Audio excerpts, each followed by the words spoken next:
treat it like a business. If you can't walk into fucking Best Buy and grab a TV off the shelf and just walk the fuck out and be like, oh, I'm going to pay in 5 days. Yeah.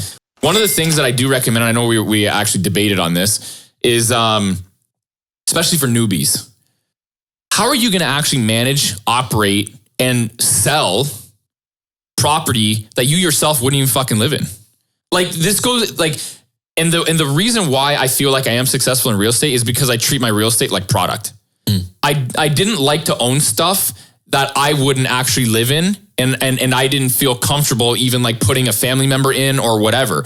I do the same thing with all the products that I create. I don't produce product that if a family member was like, hey, Dan, should I take this or could I take this? Where I would be like, nah, I don't know. Like I sure as fuck bet you people make some products out there that people are like, I don't know if I would take that. Like 100%, McDonald's or whatever. Yeah. You know what I mean? Hey, do you think McDonald's diet is great for me? I bet you the fucking CEO or whoever started McDonald's is going to be like, nah, I don't know. Yeah. You know what I mean? I'm not producing product like that. So when you consider that, why would you produce real estate that you wouldn't have a sibling or a parent or a friend or yourself go in there and rent? And how about this? Not just produce or buy the real estate that you wouldn't live in, but how would you if you were living there, how would you like it managed? Yeah, exactly. If you had a problem, what would you want the landlord's response to be? Absolutely. If you felt a certain way, do you think you'd want an empathetic landlord that understands your problems and actually cares, right? For sure. Do you know how many people I know that when I talk to tenants a lot because I'm going through all these properties, whatever,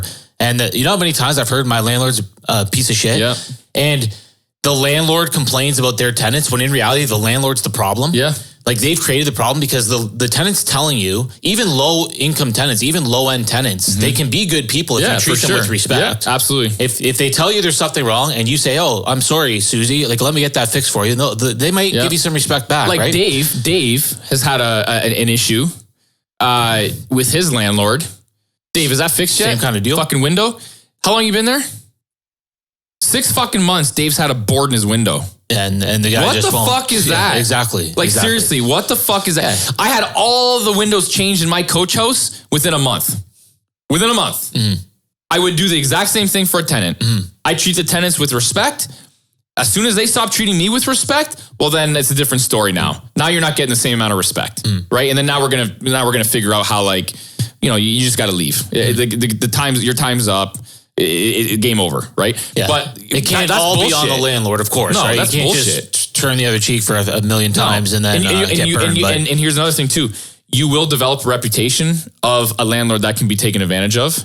You will develop the reputation of somebody that does take care of their tenants, okay? Because word of mouth gets around, okay? And then you also will get the reputation that if you're not stern, you can be taken advantage of as well. Right? So you have to be stern. That's another thing too. A lot of people don't realize that. The fucking third of the month comes around, you're getting an N4. Like, I don't give a fuck who you are. I would send an N4 to my mom. I don't care because you know the rules. If you're not paying by then, instead of waiting and hoping for promises, okay, to come to fruition, I'm gonna pay you in a week. No. You're going to get an N4. The process is going to get started now. And then if you make good in a week, great. We cancel the N4. If you don't make good in a week. Now, what if the tenant calls you and says, hey, like, sorry, Dan, I'm a couple days late here. I'll have it to you on the 5th. You're still getting an N4. Yeah. I don't care because I've been in enough scenarios where I have heard that it's the 5th. Okay, no problem. Okay, now it's the 10th.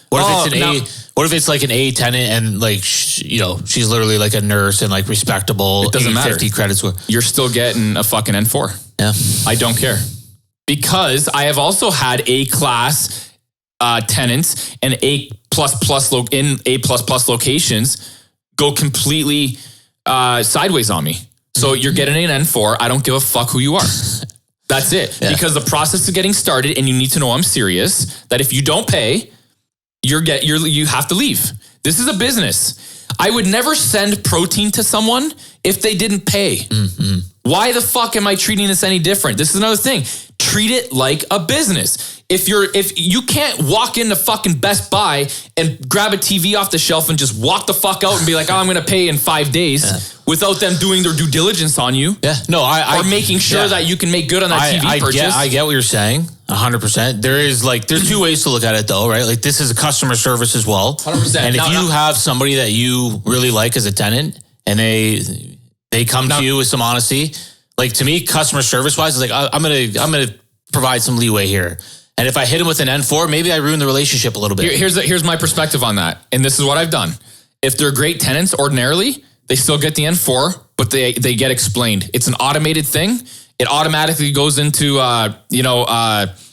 delinquency. I like that. And so, we know you've not been, personal. Yeah, this is not personal. Yeah. We run a business. We have to stay tight. This is our policy. Mm-hmm. And we actually tell people up front, if you are late, so the expectations are already set. If you're late on the 3rd, if you don't have the 3rd, no matter if you've paid, you're their best tenant, it doesn't matter. You get an N4 and the process starts. As soon as you pay in full, the N4 and the process goes away. Love it. That's it. Yeah. So we're very cordial. I don't manage my property anymore, but we're very cordial. We're very friendly. There's no confrontation. The expectations are set from the get-go, and they know right away. And as soon, because you got to understand, Scott, what happens again? Like, listen, I got bills to pay. I got bills to pay that come up on the 1st. Okay. So if they're late, now I'm late. Okay. It's not okay. So as soon as that happens, so they're late for 2 days, then what? Now, maybe next time, in 3 months from now, it's going to be maybe 5. You let them go for 2, 1 not 5. Like that term, you give someone an inch, they take a mile. It exists for a fucking reason. Whether it's bad people or good people, it doesn't fucking matter. Okay. So I recommend people to explain the expectations right off the get-go, and you get the process started as soon as someone's delinquent. Yeah. And you explain, hey, listen, it was explained to you. And if they want to push back a little bit, listen, this is not personal. This is our policy. This is my policy. You knew from when you signed the lease that this is going to happen. This is not, something new. Please just, as soon as you make a full payment, then this all goes away. It's not even a big deal. Yeah. It just gets filed. If you deliver that well, and that's what we do. And business-like. Yeah, I don't fucking serve them with an N4 and say, go fuck yourself. Like, that's not what I do. It's kind of how you made it sound, but maybe. But that's not what I do. It's very cordial. It's very, especially if they're respectful. It's business-like. It's business. And this is business. That's the way to deliver anything. This is business. And I would never do it any other way in any other business. So this is what I mean. This is why when I say stop treating this shit like an investment, start treating it like a business, and you'll have a better run. Love it. It's good advice.